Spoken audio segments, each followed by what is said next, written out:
crossbow.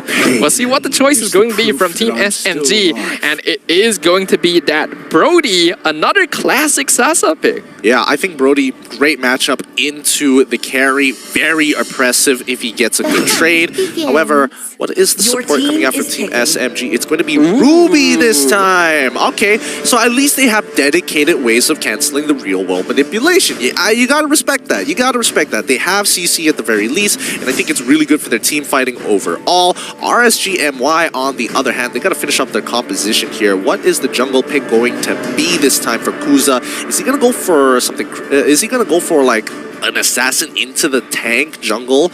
A Kai? Ling maybe? Is he gonna go for something really flashy like a Lancelot potentially? Which, again, assassins in this stage of the game, when you see an Akai, are already not exactly the best matchup, but then you also have to deal with Ruby, which is even worse for you if you get into close quarters. Yeah, I agree with you there, but I don't think Ling is a really bad choice for it.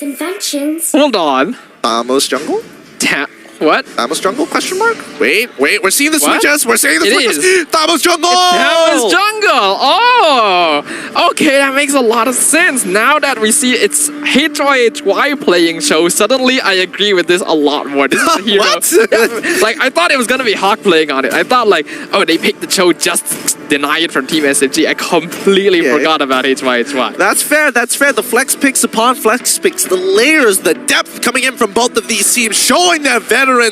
Look at that crowd showing their support for their favorite teams. You could be part of them, but more importantly, this game 3 needs a conclusion of this best of 3. Team SMG with a lineup dedicated for team fighting, looking to scale, but is it going to be enough? With so much CC, the only problem that they have to worry about is true damage, significant ults, and gosh darn hard protection for their carries. Let's jump into the land of dawn. This is going to be the deciding game in our first best of 3 series of the day. Both teams have already shown their mettle, being of championship material, and I'm just really excited to go into this. We're heading over to the player cams, having a look at how they are feeling before the game officially begins. Gideon, in terms of the drafts here, what are you feeling?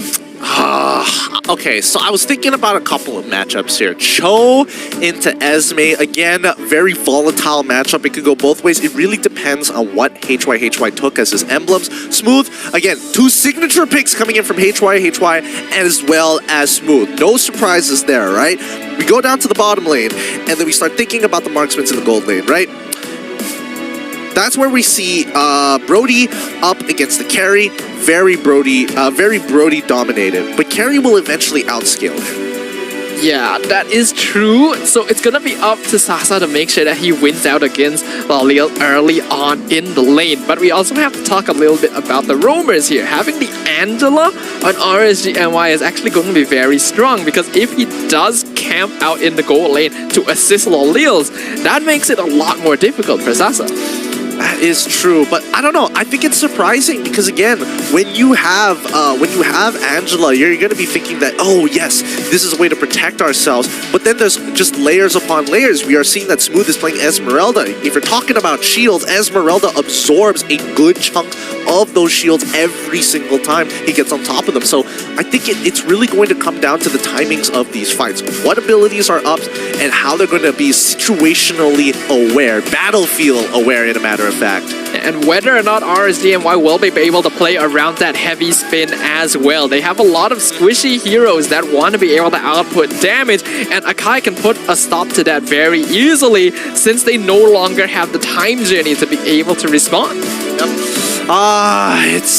It's tough call. It's a tough call, but you can see that even the fans are really excited to be here, and you can be filling up those empty seats if you want. But in the meantime, we've got some troubleshooting to do, making sure that competitive integrity is maintained at its highest here at the MPL MY. Yep, for those of you who may not be aware, if a team does feel that something is up with their phone, something is up with the game for one reason or another, then we will make sure to pause the game to be able to troubleshoot it and ensure that everything is spick and span. After all of us, we play MLBB. You don't want to end up losing a game because of technical issues, and even more so one on the scale of MPL.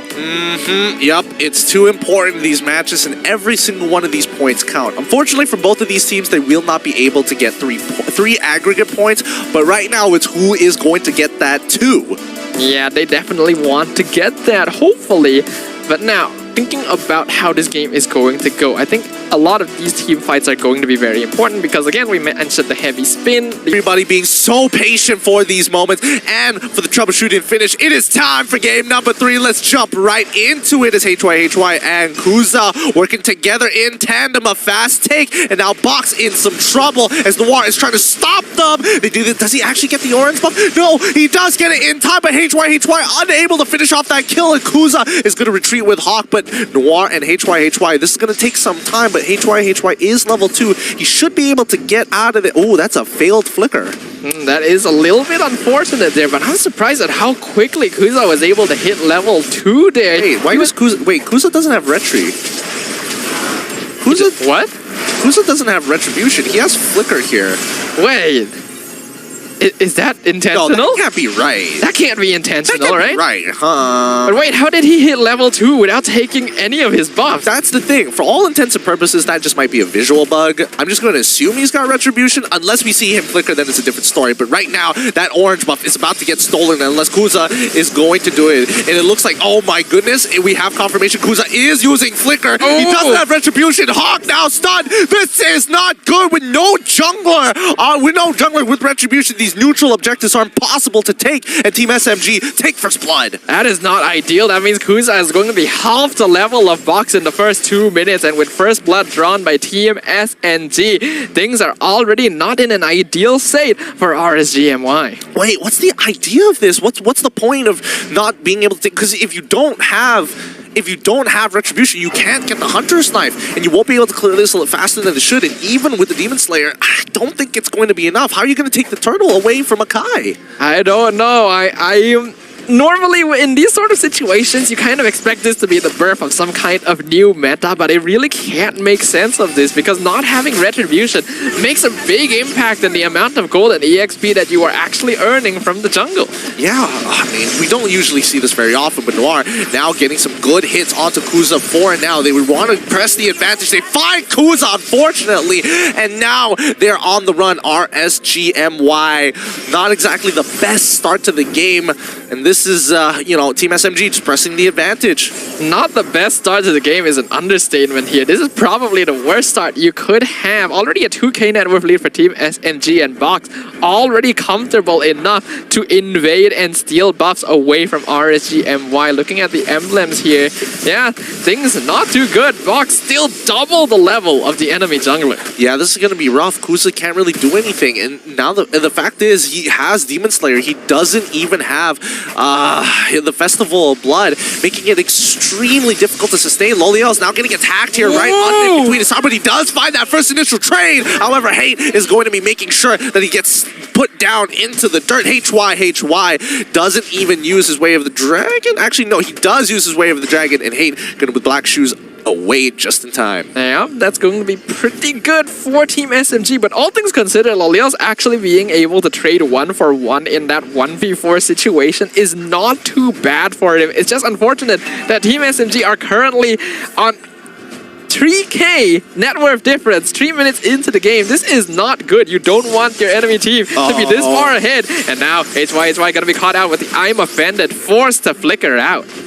Even with the torn apart memory. Well, actually, torn apart memories wasn't even used there. It was just a basic auto attack, but I don't think they were able to get the kill regardless. But taking away the flicker is already big enough. With Heart Guard being used on Loliel's as well, for some reason, there's going to be engagement coming in from Sasa. Is he going to use his torn apart memories? Yes, he's trying to chunk him down and force out a situation, making sure that Loliel's is diveable here, but I don't think SMG is going to commit to it with Turtle up. That was a very aggressive play from Sasa. They're flickering forward into the corrosive strike to try and set up the kill onto Loliels because he knew his team was nearby. Unfortunately, not quite quick enough to be able to pick things up on Loliels. They're still in quite a comfortable position though. And now that I kind of think about it, I may know why Kuza didn't go for Retribution, but let's hold on for that until this tower is taken. Okay, sure thing. First, Tier 1 is going to be dropping RSGMY, not taking any engagements whatsoever. Box still 3 levels ahead of Kuza, 2 levels now ahead of Kuza. He has his Retribution, which is already big enough, but looks like Kuza has been farming that bottom side for a very long time. They are sacrificing Tier 1 turrets all across the board and basically all the buffs at this point. HY now in some trouble trying to get on out. Real world manipulation from Izanami, but it's going to be the torn apart memories that takes him out. Doesn't even get a chance to breathe. And we can see that Sasa was the one to claim that orange buff away from RSG as well. So right now, Team SMG are in a dominating position. But as I mentioned earlier, what I think the reason he went for Flicker instead of Retri here is that we saw Kuza, he hit level 2 and then invaded the jungle without taking a single buff. I think he went without Retri to get level 2 from the wave, and now Loliel's gonna instantly get picked off in the mid lane. Great dive coming in from Noir, flickering right under the turret and getting the catch, making sure that Loliel's could not react in time. Smooth will now try and punish top tier 2, and they are just, again, winning on literally every front. 5 minutes into the game, it is a 6.5k lead about to turn into 7k. This is a rough game for RSG, all because of a single blunder in the earlier stages. I mean, if they got a kill onto Box there, I think this would have looked a little different. It would have looked very different, and I think it was a very risky choice from RSGMY. They wanted to hit the level 2 early by clearing up the wave so that they could threaten the enemy jungle and get instant advantage, but because it did not work out, it instantly puts Kuza really far behind. Significantly far behind.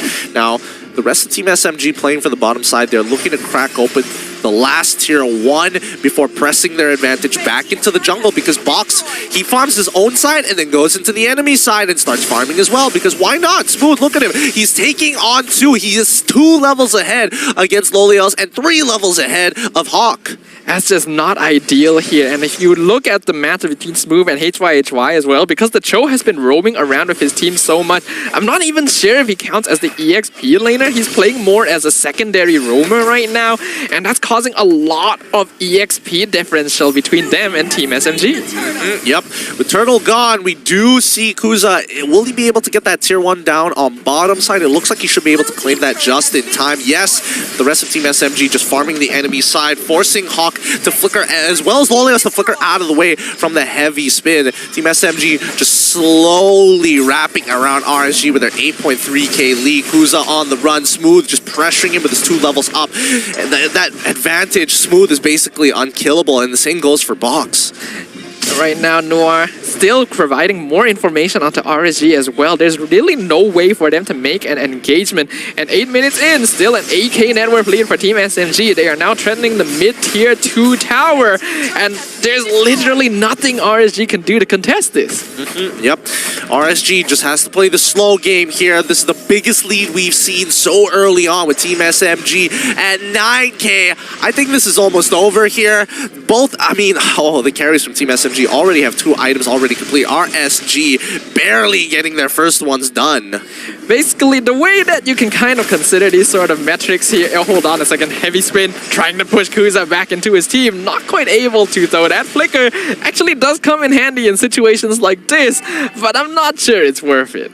Well, speaking of worth it, topside, let's look at the damage, the gold ranking so far. Sasa just farming hard. Loliel's 3k down, and everybody else from the side of Team SMG having a good time. Look at Smooth. He can literally get on top of Loliel's. As long as he doesn't have those 2 items, he can get away for it for free. But now Noir, he wants to go for more. Real world manipulation gets popped by Izanami as the kick comes by. Oh, Noir ends up dying to the real world manipulation, but they find a retribution kill with Sasa taking out Loliel's. Noir for Loliels is always going to be a trade very rare for Team SMG, and unfortunately the way of the dragon kicking Noir towards Izanami there kind of ruined RSG's plans. Otherwise, there wasn't really a way for Team SMG to cancel out the ultimate from Izanami. totally agree with that one. But now with Lord coming down, let's see how much an advantage Team SMG can develop. They hit, they're so close to hitting the 32K mark, 10K goal ahead. In most situations, this is a checkmate,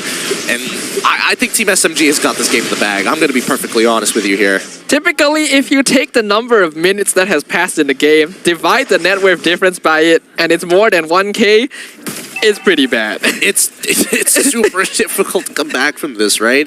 I think the only way, I mean, ideally, if RSGMY wants to come back from this, they're going to have to win 2 full-fledged team fights, right? Where Team SMG gets completely wiped out. Each of those is going to be 5K worth. So again, mathematics, 10 divided by 5 is going to be 2. So 2 full-fledged team fights for RSG before they win or catch up. And Kuza just trying to clear this wave. It's pretty hopeless here, as now he's on the run. But now with Lord crashing on over, opening up this inhibitor. Is there an opportunity? Sasa getting some good damage onto Lolios with the hard guard, but it's not going to matter at the end of the day as the objective is found. Kuza is still alive, and looks like Smooth was not able to catch up with him.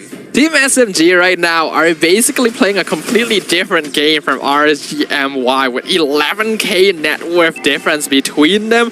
This is basically an insurmountable difference. Win 2 big team fights. Can you really do that when your lowest level is the same as their highest level? The heavy spin just gonna completely disable them from defending that inhibitor. Yep, and that's going to be the 2 inhibitors down. Real world manipulation comes to desperation. Play comes Sasa. Ends up getting hit by the way of the dragon and falling down to Lolios. This real world manipulation doing so much work. Kuza sustains, finds Akai as well. RSGMY turn back right at the very end, getting 2 for nothing. A very good pickoff from RSGMY. We have just witnessed a classic textbook example of Caster's Curse. The moment I mentioned, there's no way they can win a team fight. They win a big team fight. And that is such a huge difference. Instantly down to 7.6K net worth difference. And RSG, they want to use this momentum. Yeah, they need to turn this quick. And they need to get the gold back. War gets kicked back by HY. The hard guard coming out of Lolios, unfortunately unable to get through. As Smooth is here. He's skilled. He's big. He's huge. 1v4. He takes the damage. And the only person hurting him is going to be Carry. But now the rest of RSGMY back off as the cavalry has arrived. HY. Hopefully that doesn't cancel his recall. No, it doesn't, thank God.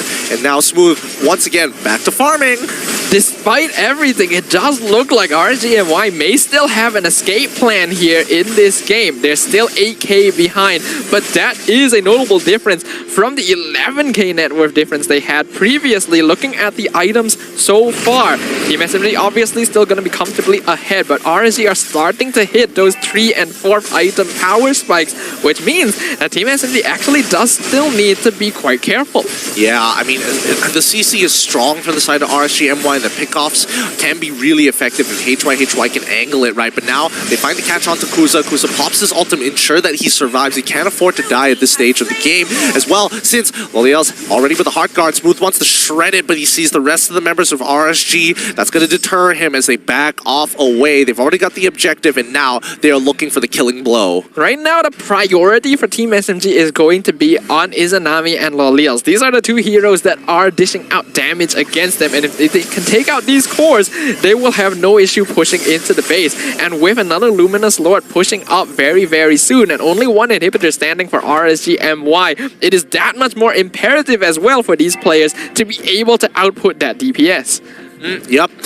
With this Lord walking through, let's see if RSGMY can buy that extra little bit of time. A lot of teams in this position, 42 to 33. Whoever has that 42 usually comes up on top. There's potential fight coming in for HY, but he's going to recall. He needs to take this front to front. And now, let's see how this is going to unfold as the Lord is going to be crashing through. Last inhibitor is going to fall. HY looking for opportunities, but Noir, he sees Kuza. He doesn't really want to pull him in just yet. He slows him down, but that's it. Kuza's down. Sasa has more than enough damage. HY HY doesn't find the pick, but Box is going to push them off. Hawk tries to go open Noir. It's already over. Hank is making sure he draws the line in the sand. This is our victory. Team SMG win 2-1 against RSGMY. And GG, well played. That was probably the most one-sided game we have witnessed so far in the season, and unfortunately, RSGMY hedging their bets on a very